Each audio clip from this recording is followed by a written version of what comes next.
এক সাহাবীর নাম আবু উমামা, নামাজে রক্ত হয়নি, তিনি মসজিদে এসে বসে আছেন। বিশ্বনবী বললেন, ও আবু উমামা, নামাজে রক্ত হয়নি, মসজিদে কি? আবু উমামা বললেন, হুমুমুন লাজিমাতলি ওয়া দুয়ুন, আমি ঋণে জর্জরিত, মাথার উপর ঋণের বোঝা, বাসায় ভালো লাগে না, এজন্য মসজিদে এসে বসে আছি। বিশ্বনবী বললেন, ও আবু উমামা, আমি তোমার এমন একটা দোয়া শিখাই দিব যে দোয়ার বদলতে তোমার ঋণের বোঝা হালকা হয়ে যাবে। আবু উমামা বললেন, ইয়া রাসূলুল্লাহ, ইয়া হাবিবাল্লাহ, আপনি অবশ্যই এই দোয়া আমারে শিখাই দিবেন।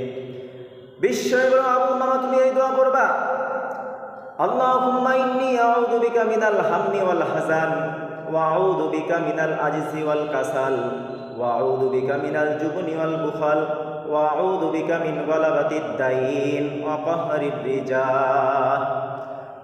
ও আল্লাহ, তোমার কাছ থেকে দুশ্চিন্তা থেকে পানা চাই, কৃপণতা, ভেরুতা, অলসতা, কার্পণ্যতা, এসব থেকে, মানুষের কঠোরতা, আমার উপর থেকে মানুষের আধিপত্য, ঋণের বোঝা থেকে তোমার কাছ থেকে পানা চাই।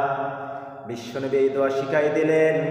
আবু উমামা এই দোয়া বারবার পড়তে থাকে, আল্লাহুম্মা ইন্নী আউযু বিকা মিনাল হাম্মি ওয়াল হাযান ওয়া আউযু বিকা মিনাল আজজি ওয়াল কাসাল ওয়া আউযু বিকা মিনাল জুবনি ওয়াল বুখাল ওয়া আউযু বিকা মিন গালাবাতিদ দাইন ওয়া কাহরির রিজাল।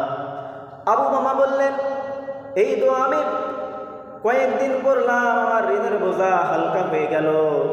বিশ্বনবীর জামাতা হযরতে আলী রাদিয়াল্লাহু তাআলা আনহুর কাছে একজন এসে বললেন, আমি ঋণে জর্জরিত, কিভাবে বাঁচার উপায়? হযরতে আলী রাদিয়াল্লাহু তাআলা আনহু বললেন, তুমি যদি পাহাড় পরিমাণ ঋণ করে থাকো আর এই দোয়া যদি আমল করো, এই দোয়ার বদলতে আল্লাহ রাব্বুল আলামিন তোমার ঋণের বোঝা হালকা করে দিবে। দোয়া হলো এই, আল্লাহুম্মা গফিনি বিহালালিকা আন হারামিক ওয়া আউনিনি বিফাদলিকা আম্মান সিওয়াক। ও আল্লাহ, আমারে হালাল দিয়ে পরিতুষ্ট করো, হারাম থেকে বেঁচে রাখো, আর তোমার অনুগ্রহে আমি যেন মানুষের মুখাপেক্ষী না হই, তোমারই মুখাপেক্ষী হই, ওই তৌফিক দিয়ে দিও।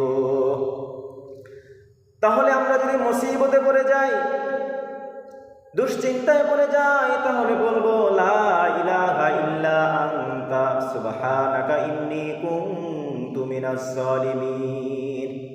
আর হঠাৎ করে কোনো বিপদ যদি আমাদেরকে আক্রমণ করে, তাহলে আমরা এই দোয়া পড়ব, বিসমিল্লাহিল্লাযী লা ইয়াদুররু মা ইসমিহি শাইউন ফিল আরদি ওয়ালা ফিস সামাই ওয়া হুয়াস সামিউল আলিম। প্রত্যেক সকালে 3 বার, সন্ধ্যায় 3 বার। আর যদি দুঃসংবাদ শুনি, তাহলে বলবো, এই দোয়া পড়ব, ইন্না লিল্লাহি ওয়া ইন্না ইলাইহি রাজিউন।